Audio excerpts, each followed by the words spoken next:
Nigerian rising debt profile, despite improving government revenue, presents a critical challenge that demands urgent action. Focus on transparency, fiscal discipline, and rigorous oversight to maintain debt sustainability. The Speaker of the House of Representatives, Tajuddin Abbas, sounded the alarm at a recent public forum revealing that Nigerian public debt has surged to about 1.39 trillion, approximately 97 billion United States dollars, by the first quarter of 2025. The sharp increase from 121.7 trillion in 2024 highlights a growing fiscal burden and a continued reliance on domestic and foreign borrowing to fund public spending, despite notable increase in government revenue, especially from the non-oil sector. Some economists have predicted that Nigeria's public debt could hit about 187.79 trillion by December this year. The Debt Management Office has attributed high borrowing costs on external debt to global shock, including rising international interest rates and a volatile commodity pricing. In addition, the depreciation of the naira has amplified the domestic currency value of foreign debt. With the rise in debt, it is also believed that the ordinary Nigerians will be the ones at the receiving end, adding to an already dire situation Nigeria seems to be, and a need for us to talk about it on this edition of Dialogue Today.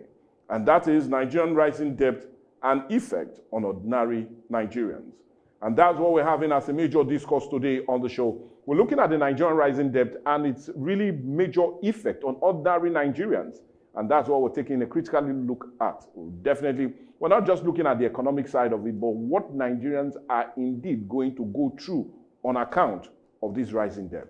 And to help us look about this is no other person, but someone from the civil society organization that's critically examining issues and also having a strong voice as it concerns this rising debt. And we're really greatly concerned about the need for government to do something quickly. And I'm talking of no other person but activist Kevin Ejumudo. Good morning and welcome to the show, Kevin. Good morning, Mr. Ray. Good morning, esteemed viewers and listeners. Well, anyway, I needed to call you activist and not comrade for the first time on introducing you, knowing that you're going to be the strongest on account of this rising debt profile. I could even remember, you wrote a piece immediately you saw this on some social media platform. Yes. But as much as you're talking about that, also looking at what you've done on social media, I would want us rather to look at a complex issue that seems to be unfolding before we dive into this very issue of our rising debt. And is the issue that you seem to be handling on account of a young girl, yes. 13 years old girl, Davina, yes. That under some very funny circumstances lost her life and was buried without the knowledge of her own biological mother. Yes. I really want us to just run through, yes, in case you're watching, that's a picture right there, a beautiful young lady, 13-year-old she is. Really give us a rundown, because many Nigerians are a bit confused on what seems to be happening there and what really transpired according to your own knowledge and where we are at the moment. Yes, it's disheartening. You know, it broke my heart the morning the mother of this little girl, Davina Temisa Olotie, that's her name. She's 13. The mother reached out to me via my Facebook handle. Her name is Miss Dokas. That her 13-year-old daughter, under a mysterious and unexplained circumstance, lost her life. And I took up the matter immediately. I reported to Ejumudo police station, where the statement was obtained. And getting to the house of the father was not at home. They met only the wife. So she was arrested to the station. For 2 days, this young man didn't show up. Then what was the mother's statement and her prayer before the police? She said for 13 years she has been raising this little girl on her own as a single mother. That the father moved on and got married to another woman, they are together. And that the father, they went for a burial ceremony in a village where he now saw his own daughter with her mother, with her grandmother, And I said, wow, so the daughter is looking so fine and well catered for. He now reached out to the mother that, I know I've not been a responsible father for 13 years, I've not been supporting, but please, she is grown now, she's 13. I would like to be having custody of her during the holiday. The mother said no, but after much persuasion, she agreed. Naturally, the girl is His daughter. So, and the daughter was also crying too that, I want to go and see my daddy. You know, daughters and their fathers. She was crying, okay, I want to go and see my daddy. I said, okay, go and see your daddy. Then this holiday that just passed, for 1 month holiday, she now released the child to go stay with the father. One fateful Sunday, an anonymous caller just called her and said, Dorcas, did they bury your daughter? She was like, who's this person? What are you saying? He said, the pastor said, oh God, I asked what happened. They said, they bury your daughter, Davina. She was like, my daughter, buried. So immediately she ran from her place to the father's place. On getting there, she saw the family people, they sat down, they said, she's sick, she just died, they're going to just bury her in a local parlance. She said, no, how can my daughter just fall sick? Davina that was healthy, just fall sick, and nobody told me. And you people buried her. So she was trying to struggle her way to say, no, they must show her, they must bring her out. They started fighting her. The sister to the man was fighting her, and the man too was also fighting her. So there was no way she on her own could resist or fight back. She now left. So I said, okay, fine. I took up the case, and we made arrest. For 2 days, this young man didn't show up in the station to come. Okay, they've arrested your wife. Come, the police are inviting you. He refused to come. So after much persuasion, he now turned up on Friday last week. When he turned up, okay, Mr. Taye, tell us what happened to Temisa Davina Olotie, 13 years old. In his account, he said on Saturday, he made palm oil rice in the house. He ate, the daughter ate, and he left the house.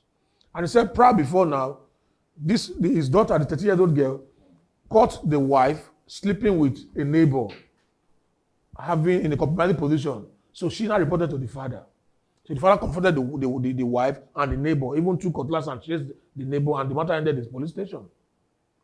So the police said, matter, you don't call me before, and I say yes. And your husband said you sleep outside, I say yes. Okay. So the little girl told the father that, so now that caused a quarrel. So the woman left the house on Tuesday of that week that the girl died. So the father said when he made the rice, he ate, the daughter ate, and he left. And he came back at night. He saw her lying down in the couch. And Davina said, Mommy came, stepmother came. He said, okay, really. He now went to the kitchen himself, now slept from the rice and ate. And he said after eating, about 2 minutes later, he started feeling upset in his stomach. Then he reached out to get palm oil and drank palm oil. Then the next morning, he saw that Davina was still in that same position that she was at night. That's Davina, as we were waking her up, she has poo on her body, and she was so weak that she could not move, she could not talk. So he said he rushed her to a chemist. From a chemist, the chemist woman said, this child is too weak, take her to General Hospital. So he was taking her to Agbara General Hospital when Davina gave up. Now Davina gave up, you didn't reach out to the mother, you took her to your family compound. His father was the one that now stood and now buried the child. I've not seen where a father buried his granddaughter. I've lost a 3-year-old daughter. I wasn't even there when they laid my daughter to rest. My friends and some of my younger ones took the child because it's an abomination for a father to bury a child. So this mother, her prayer and seeking for justice because they didn't tell her what killed her daughter, when the daughter died, and she was already buried. That same Sunday you said she was sick. That same Sunday you said she gave up. That same Sunday you people buried her without the mother coming to see the child. Or nobody reached and say, Davina is not feeling well, please can you come over? Yeah. And just let the mother show that last respect. Even if the child was sick, let her know. So she, on her own part now, the father is not saying, he's suspecting that his wife, stepmother, poisoned the rice that he made. But mostly he was the last person that ate from him. And he was last person with the child, with the disease. Yeah. So he had a lot to tell us. Today we're going to get the court order to exhume the body, because we want to exhume the body for character and autopsy, to ascertain what really killed her and how she died. So that's how far we've gone with the matter. And truly justice will be served by the end of the day. Well, anyway, it's indeed a sad one, and we know you were coming, so we needed to really get an update on her concerning that very unfortunate incident. Now, let's still return back to it, because I'm also a bit concerned.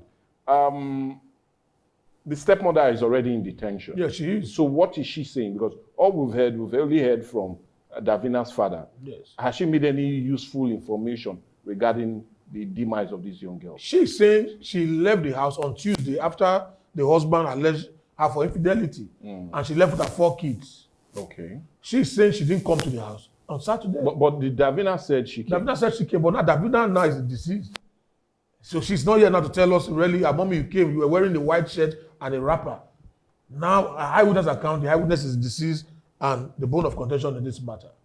So that's the cross of it now. So it's going to be for further investigation to be carried out, and the autopsy will now reveal What's the cause of of death. To know if really she was poisoned, or if the father had allegedly tried to have carnal knowledge of her. Whatever the thing is, we'll get to it with the autopsy. Okay, now let's return to the mother herself. Now, she said she went there when her daughter was being buried, and she was fought on account of asking questions. Yes. Now, what stand is the family standing on that she was not pre-informed of the death of the daughter? The grandfather, which is the father of the Mr. Taye, said he reached out to the mother, the grandmother. Okay, that the late girl's grandmother. Okay. That he reached out to the late girl's grandmother. But why didn't you, your own son, also reach out to the lady that gave birth to this child for him? And why you, as a grandfather, already buried little Temisa without waiting for the mother to come? He said because time was going and it's already getting to the evening. He said, no, but that's wrong. Now I want to know which doctor ascertained that this little girl has passed. There's no medical report to show that. Yeah. So there's a lot to be unraveled in this matter, and we'll keep pursuing justice to ensure that justice is served at the end of the day, because no Nigerian child deserves to go this way that little Davina that she did. No. Not that she was sick.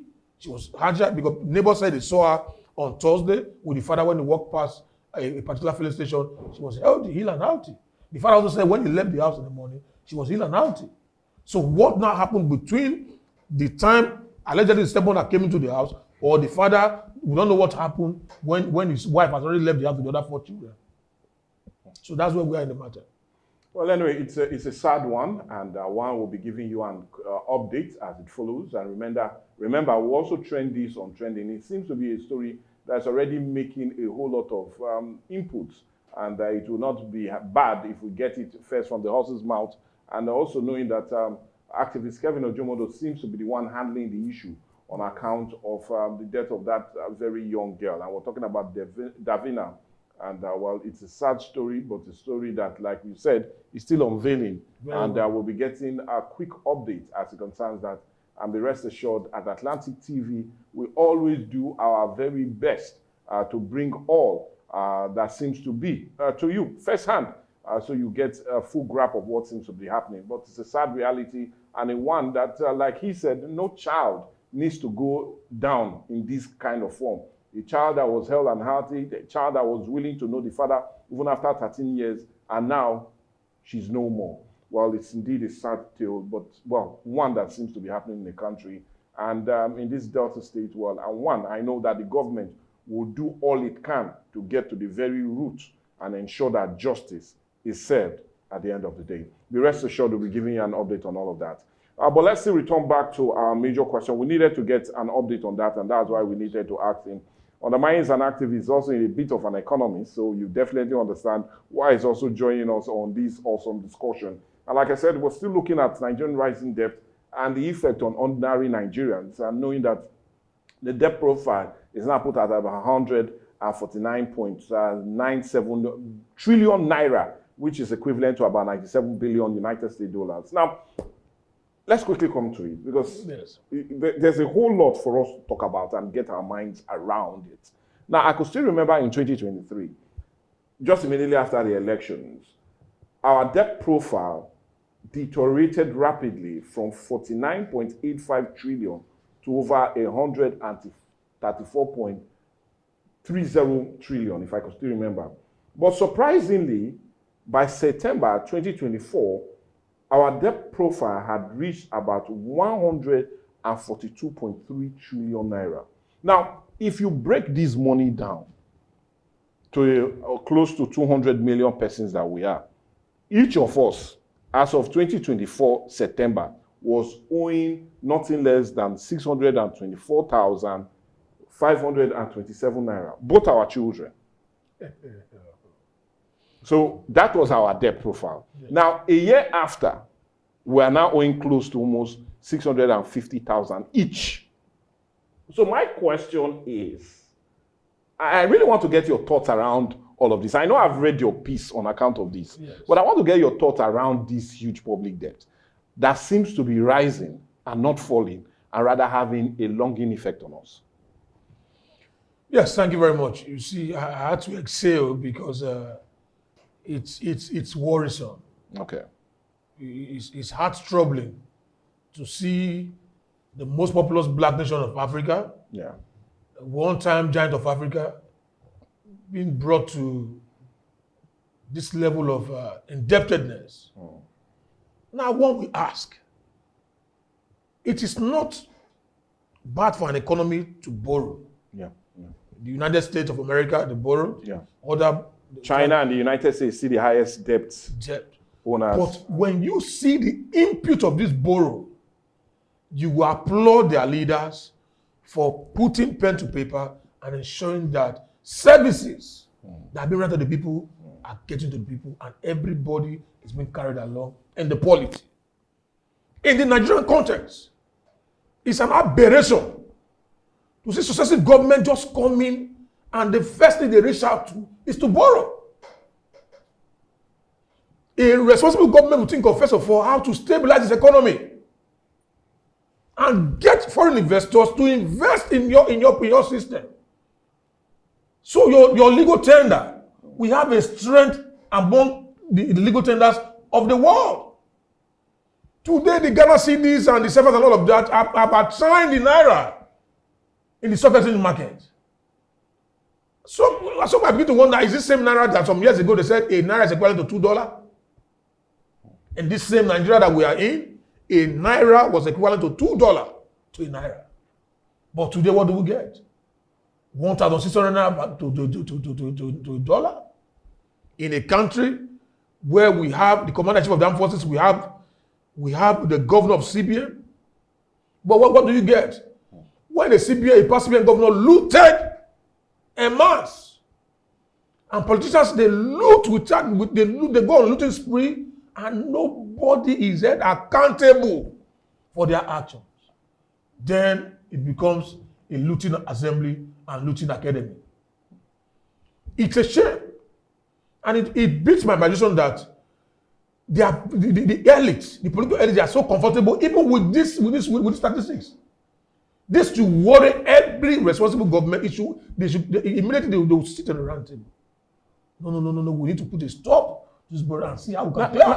Now, talking about sitting on a round table and putting a plug to it, well, funny enough, all of these came to light on account of the Speaker of the House of Representatives, Tajuddin Abbas, coming out on the forum to say, well, yes, our debt profile is something now that gives every Nigerian a need to worry.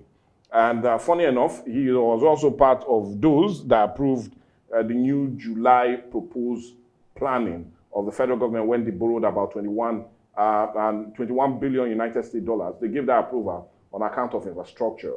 And not only that, like I said also, in March, we had about 1.68 billion also given to us by the World Bank. But my question, yes, you've made account of, okay, yes, undermining is not wrong to borrow, but there's every reason to have it on ground, to see what we have on ground. But with the way we are, is there any other chances for us not borrowing? Because like what we also do know, 61% of our earnings that comes to us is being channeled into paying some of these huge debts, both in previous administration up to this administration. So let's look at it. Is there any other way we can sustain ourselves without really borrowing? The honest truth. The honest truth, we cannot sustain our economy with the prevailing economic challenges, with the global recession and all of that in different parts of the world, the war between Gaza and Israel and all of that happening. And how it seems to be affecting Russia-Ukraine war affected the global market. There's no way an economy will be able to run, Nigerian economy will be able to run without borrowing. But the borrowing must be responsible. Okay. We must ensure that when we take, because you see, they keep borrowing and we do not see the effect in the life of common Nigerians. Okay. Now, a country that has refineries that are not working, that should bother us first. Because, my career, to shock you to understand that Nigeria makes more money not from oil, but through services that we render. Most certainly. Services, that's where Nigeria makes their money. We render a lot of services. Not even in the oil market. But it's surprising why what gives us money, we do not seem to channel our energy to those areas. Just look at how God has blessed this country. Every region can survive on their own and support the next region. Every region can survive and support the next region. But have we been able to put all of this together to make an economic hub? In this country, we hear say Vision 2020. Vision 2000 came, Millennium Goal. Millennium Goal came and they borrowed money, they looted from IMF and all of that, and nothing to write home about. Now they've come to Vision 2050. We've not been able to make 2025 palatable for Nigerians. We're talking about 2050. It's somebody that have eaten well, that is healthy, that will even stay alive. When the masses are not healthy, they're not well fed, they're not well catered for, how can they be alive? So there's a big lacuna between the government and the people. We don't have a middle class anymore in Nigeria. It's either you are rich or you are poor. I will say this with all levels of sincerity. There's no middle class anymore in Nigeria. Go to the banks and see what's happening. They beg you to go and take loans now. Because there's no investment. So they beg you to go and take soft loans and do whatever you can do. What about the rate? They're high. If the CBN governor can loot what he looted, the former CBN governor can loot what he looted, if Melekiari can loot what he looted allegedly by the EFCC and is being called out, then you know that there's something wrong with our system. We must come together and say, Nigeria first. Let's make this country first. Now, a single man has gotten a refinery. The Comr is still fighting him to make sure that it doesn't scale through. How do you not want the man in United States of America to come and invest in your soil? Seeing how you are dealing with your own citizens that have invested heavily, most amount of money in your refinery sector. All of this shows that we are not ready as a people to drive our economy. Agrarian-wise, we have all it takes to grow our food. I saw that they were importing palm oil. Nigeria importing palm oil. That Indonesia came some years ago to come and take our seed to plant. And they are today one of the major exporters of palm oil. Today, this same Nigeria, we are importing palm oil. They make banga in tin cups. Like you said, this already produced in tin cup. Every village in this town, you just put the seed there. It grows. Without fertilizer, without any they do well. We have one of the best cassava. What do we do with it? We cannot even export our gari. Make it Nigerian gari to be sold in all markets all over the world globally. Nigerian fufu. Producing our drones. Even today, if this phone is faulty, my career, they'll tell you at the plaza that just buy another one. You have these people that replace it with your charger. Your charger is what they say, okay, you don't buy another one. When we can run a service of infotech, doing all of this things for us, make life easy for the masses. We'll come to what you feel the government needs to do, or what we need to do as Nigerians to indeed redirect the trend. Yes. But in all honesty, we seem to be between the hard rock and the deep blue sea. But in respective of that, you talked about no more middle class. But I'm more concerned about ordinary Nigerians. Yes. Because in all eventuality, with the rate we're going, economists have said by the end of this year, December to be precise, our foreign debt could reach almost 187.79 trillion naira. So my major concern, and the reason we're having this discussion, is what impact will this have for the ordinary Nigerians? For Mama Kiemute selling Bangar rice at Jakpa Road. For Usman riding keke all the way to PTI. For Mama Osas that is selling crayfish and salt at Otodo Junction, Nugeli. So let's look at what overall impact will this have on that ordinary Nigerian with this huge debt profile that's even expected to rise. You know, the ripple effect we started seeing now, there's a huge surge in sudden debt. Okay. There's a huge surge. If you go by the death statistics of Nigerians, you see people just walk on the road and they slump. Not because they were sick, they are hungry. Hunger is one of the major tools that could frustrate any living being. Because in Maslow's hierarchy of needs, he said the first need of a man is food. Yeah. clothing, shelter before they need to be liked and be loved. Yeah. The first need of a man, a master hierarchy of needs, is food. What is the cost of food today in Nigeria, Michael Ray? You can't even walk to a restaurant and eat 5,000 naira food and you are full. Except you stool when you are leaving that place, you start stooling. But that you want to eat a good meal, even in your house, your wife want to make a good food, 20,000 naira can no longer make a good soup that could last for 3 days anymore. Sometimes we begin to ask the women, I be they take a money those susu. When you go to the market yourself, you will not see that even these women, they are trying. A small smoke ice which you carry, they say is 2,000 naira.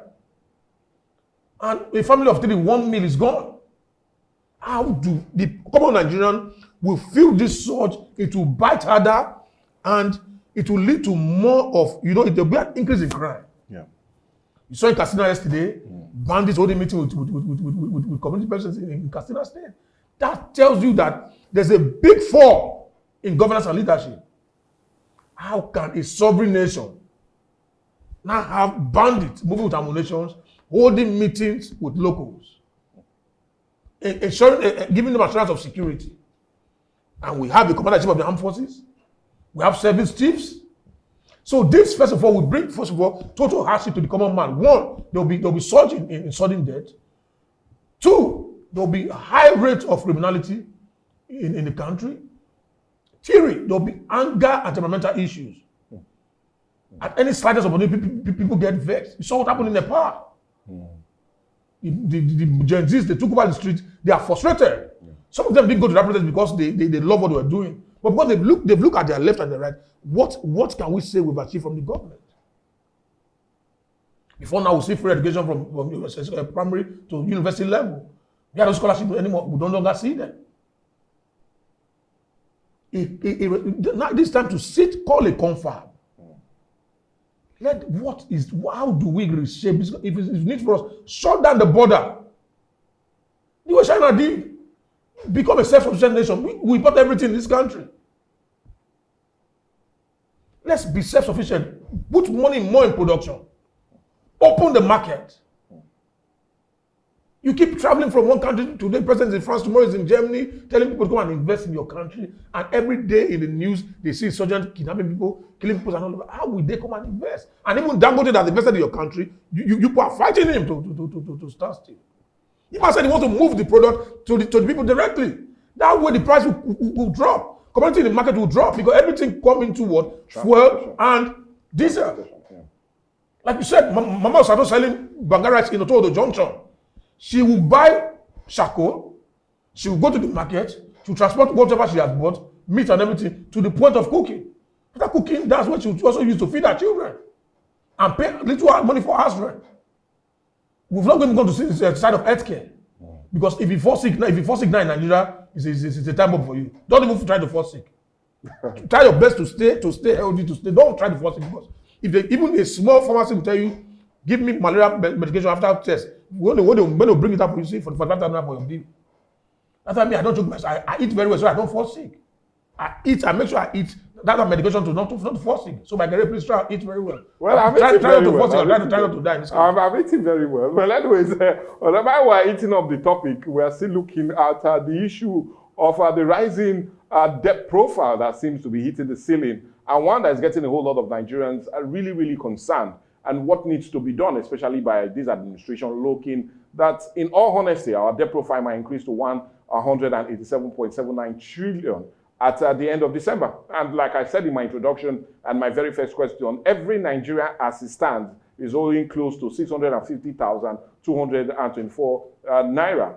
So in case you don't know now, you know. And in case you feel you are not owing anybody, well, I'll just implore you, you are owing the international community. Try to think how to pay up. But anyway, that's on a very light note. Coming now to a more serious concern. Yes, you've given us a breakdown on how it is and what seems to be. And you also made every emphasis of we looking inward rather than outward in dealing with this problem. Now, it is of great interest, we need to state this, that our revenue profile has increased. Let's be frank.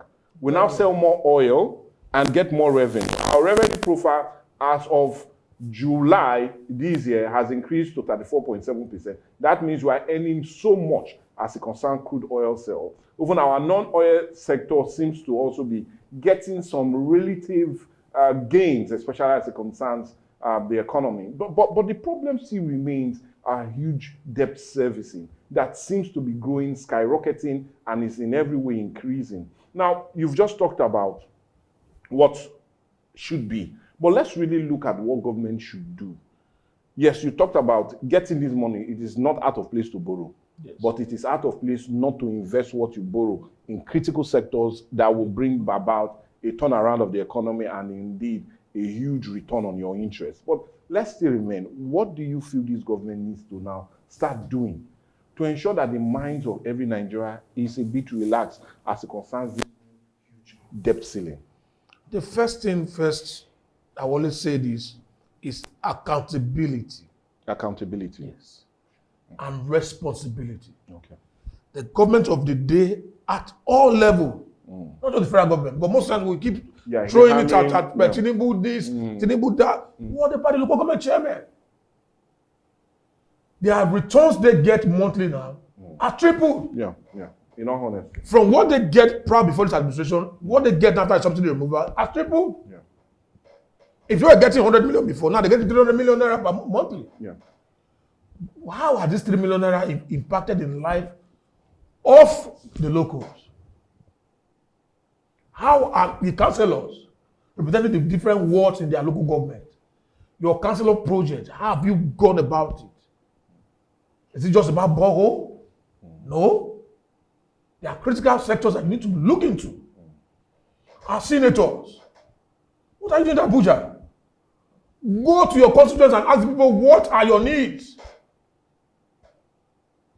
Build tech hubs for them.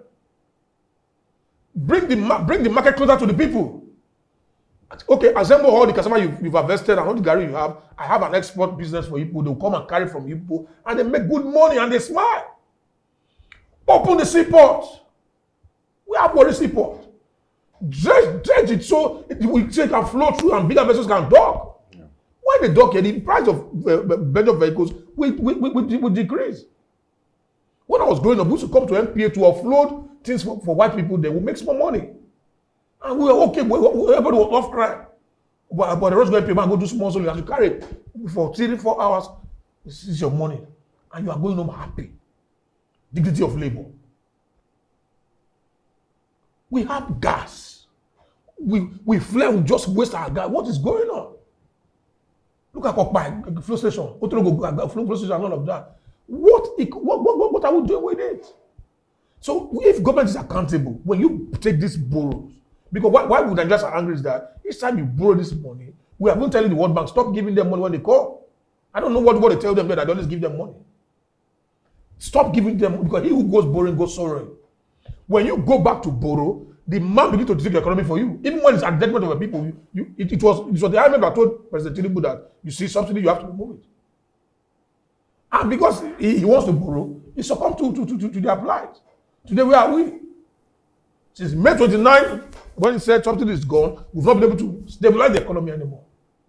Because there was never products in place to checkmate the subsidy you are removing to get people, the people will not feel the effect and the pinch on them. Today, all of us were wailing. How do we get people that produce spare parts? The companies, we don't have to import them. When you import in dollars, you are boosting the mass economy in diaspora. But when you import with your naira, your legal tender is getting straight. Nigerians not carry their things to Cotonou to go and sell. Because they want to make more money because their money is not higher than the naira. If you sell a truck of gari in Nigeria, for example, for 10 million, that same truck of gari, if you take it to Cotonou, to Togo, you sell it, it comes back for you like 150 million. Hence, we're having food shortage because most of them decide to move out of Nigeria to go and sell elsewhere to make a mungus amount of money. Now, what do? The government must be accountable. The senators, House of Rep member, the government chairman, and governors. Governors are catching out big time. Governors are catching out on a monthly basis. Some are not even indulging any project at all. That the people they don't even feel that we have a governor. Some don't feel they even have senators representing them. Like people of Kogi, every day I feel for them because now the Natasha has not been able to give them representation all this while for 6 months, and they are crying. They need to be represented. And there's every tendency that she might really not do so till the end of the year. Yes. Judging by their body language the of stand of the National Assembly and also coming out yesterday to say she has to wait. In all of this, we must get a responsible government and accountable government. When you borrow, you see the wife of the Nepal Prime Minister, she was begging that she would give them $10,000 for them to allow her go. If as when your husband was there, you take this money to say, okay, please, my husband, open free mother and children health care. Let the common man go there, deliver, go home and rest and celebrate. Some people are even scared of carrying their vehicle to the mechanic because the minute you drive to the mechanic and say, check the legs for me, the next thing you hear is 200,000 naira for chalk and this for that and that and that and that. And these things are not produced here. But if our refiners are working well, we'll get even grease. We'll get hydraulic, all of them, they are components from crude oil. And we'll sell and make money. So why shifting from what to give us money to irrelevant issues in international space that will not put any money in our desk? You're calling Bill Gates to come and invest in Nigeria. How conducive is your security? Yeah. Your tax? Are they hostile to investors? Are they hostile to investors? Because the man coming is only an investor that is not wise, that wouldn't do his own analysis to see where I'm going to invest. How profitable, what will I get at the end of the day? Today, the common man is crying for house rent. Landlords are increasing house rent. Agents are also increasing their percentage. Everybody is feeding on who? The common man. And when the poor no longer have what to feed on, feed on the rich, but that never happened. Well, anyway, that's the revolution former Vice President Atiku Abubakar is talking about. But anyway, I doubt if we have any more time to talk. I know how really vexed you are, especially as it concerns this issue. And no surprise you spoke this way. But as much as we can talk about the problem, it's also right we still look at solutions to deal with it. And you've just highlighted some of the key sectors that need revamping for us to see if we really have to do more as it concerns getting more for the economy. But anyways, we really need to go now, and we need to thank you so much. And talking of no other person but activist Kevin Ejumudo for giving us an insight on what he feels the economy should be, and also for the story of a little late Davina, a sad tale in our mouths, but one that seems to be unfolding. But be rest assured, Atlantic TV is always on point as it concerns giving you latest information, especially as it concerns what seems to be happening, not just in the country itself, but the state and around our locals, that for sure. But we will not go without really thanking you so much. And I'm talking of comrade, or rather activist Kevin Ejumudo, like I'd like to call you today. Thank you for your time. Thank you very much for having me. You do know we always will call on you, especially as it concerns some major trending issues. I'm available. And I will really appreciate all of that. Thank you so much. My pleasure always. Well, anyway, for me, it's a quick wrap. And you do know our dialogue is always on every weekday. And a major critical part of a viewpoint. And you do understand that viewpoint is not coming to an end yet. The news will be around the hour. And honestly, I'm getting that aroma already. While Messi seems to be cooking up a beautiful dish as it concerns trending, and one you like to trend along with her. So stick around. Still more with Viewpoint. But for me, Michael Gobadia, God willing, we'll see you tomorrow. Bye for now.